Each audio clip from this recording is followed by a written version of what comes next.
If any of them is here, let me tell you, if they were here, they would succeed. Put me anywhere. 1 minute, I went to school. I've been to the best of schools. I've been to the best of schools. I've been to Oxford. I've been to Cambridge.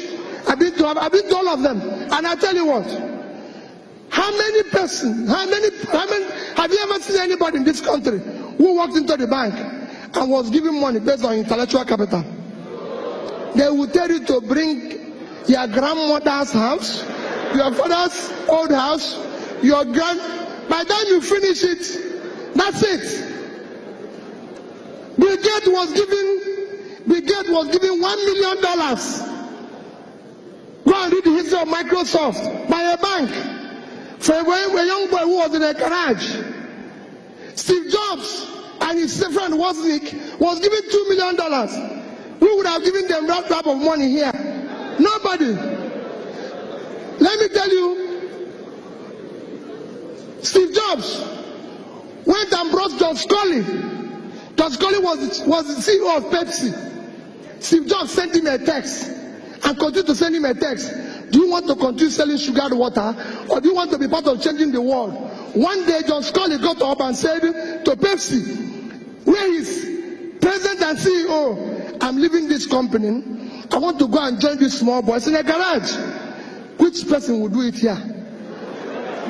His people will say that they don't do a medicine. No. Nobody will do it. That's what we have. The government will not support you. You do anything here, the government will not patronize you. They will not patronize the white man. They will not do it. So there's so many things we take against. That is where a journalist has to say, let us take it back. Let nobody tell you there's not enough money. No. Tell me what a governor in Nigeria needs a dispatch rider for. What for? If I tell you how we stop fuel, we used to have a fuel dump when I was governor. Fuel dump. It was costing us almost 30 million a month. I said, what is it? They say, hey. I said, shut it down. I found out that my convoy in the first 2 weeks, because it was about 22 vehicles, was costing us about 300,000 to buy fuel. Of course, you know what happens to half of it. So I said, okay, you know what we are going to do? Bring down the convoy. People in Anambra here, I don't use sari. I asked them, carry this in and go. Pack it. My convoy is 5 vehicles. And you cannot buy fuel unless I'm inside the car. So I will pay them. No more.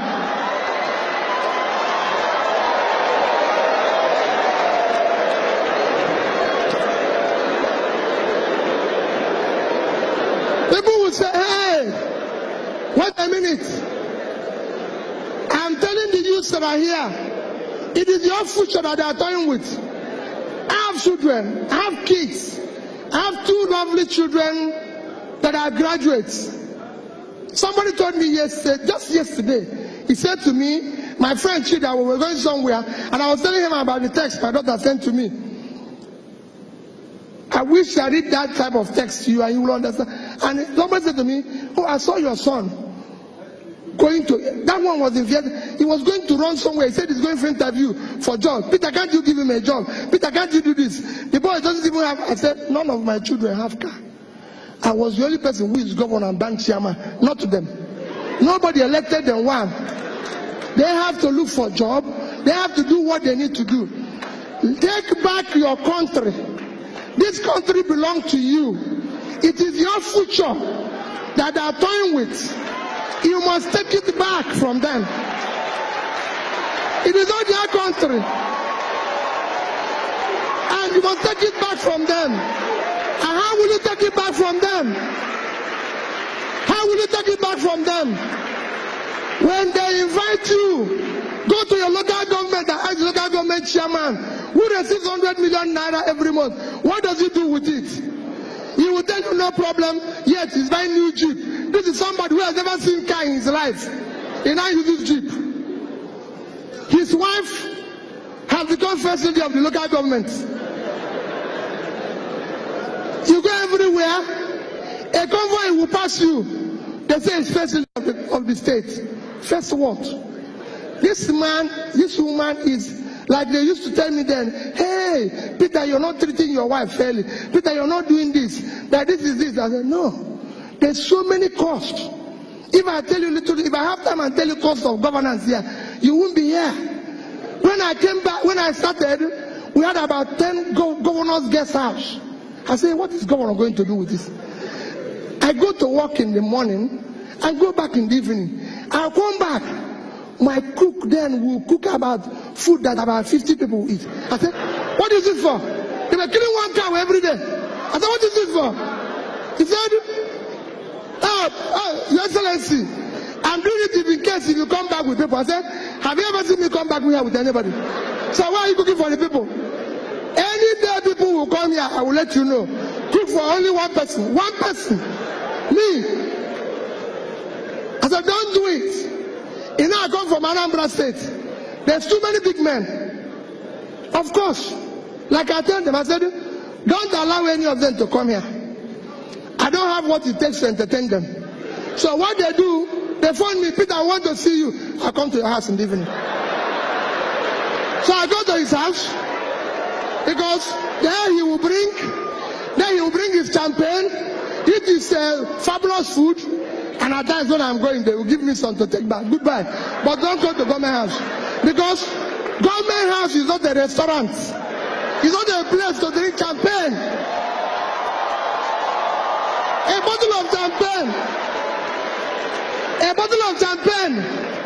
A bottle of champagne today costs about 400,000, 500,000. That is salary of 20 people at 20,000. And you drink it with the public money. No, you can't do that. It should be, if you want to do that, you go to your house. So I said to them, no, this is government money. We brought down the cost of feeding governor. If I tell you where I brought it down from, to this, I say, this will be enough. Don't worry about me. And I can go on and on. You can go and work with people. It's not anything, not any magic. I fly, every flight I've taken in Nigeria as a governor was economy. The reason is simple. If I come, they say business class, 54,000. Another one, you go to internet, is 19,000. Is it not just from Abuja to this for 40 minutes? Why will I pay additional 1,000? I said no. I went to Young Shaguru and said, your hotel in Abuja, can you give me this guy? He gave me 50%. So to sleep there is 30,000 naira. And I said, no, these things, that is what people want me to go to another bigger hotel and stay for 250,000 naira. And people say, oh, Peter, I said, well, I have a problem. If I sleep there and pay somebody 250, I will be awake. I wouldn't even sleep. Because I think they've stolen my money.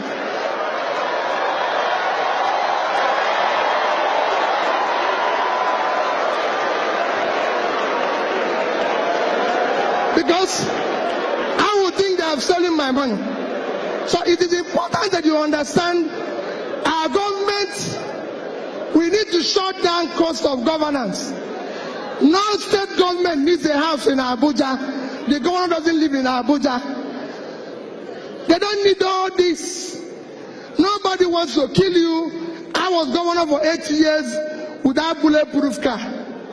I must tell you that I bought one, but I didn't use it, and nobody killed me. I was using Prado. They will say, hey, it's not balance, it's not this. Another thing they keep telling me, that government vehicles, because of the high traffic, is every 6 months. I said, wait, if you remove this car from here, because you know what they do? They take it into auction and sell. I said, no, this car is here for the term. We will use it. It's functional. What do people think you're doing to yourself? We must shut down. And people say, where did you get money? To say, where did you get money? We got those monies. We were owing gratuities and pension of people for 35 billion. We were able to pay it. Because we have to shut down everything. I said, this cannot happen. Nobody will ever tell you that you came to a party while I was governor for 8 years. It's not a party, it's not a nightclub. No, it's governor's lodge. When I finish, I go home. If anybody wants to dance, he goes to that club. That is his business. And so all I'm trying to say is that we can change. No visitor will put you in a hotel if you have any value to offer. And go and check. We are #1 in implementation of MDG. We got an award for it. I spoke at the UN. Go to European Union. We are #1 in European Union while I was there. Why am I saying this? We were able to meet up every obligation. So my dear people, yes, it's good to stay here and feel bad and do everything, but let me beg you, you have no other country except this one. And only you can build this. If anybody is telling you, those people out there, they don't know you. They don't care about you. If they care, they will do things differently. You will see it in their behavior. You will see it in the way they do things, the way they feel, the way they move, and everything. In that, because they are doing that, what I beg you is that you must, like Olisa pleaded, get up and decide to join politics. Get up and decide to be part of it. The man who is leading the revolution in Hong Kong is 17 years old. He's 17 years old. My dear people, the society we have them to abuse today will take its revenge on all of us tomorrow. Thank you and God bless you.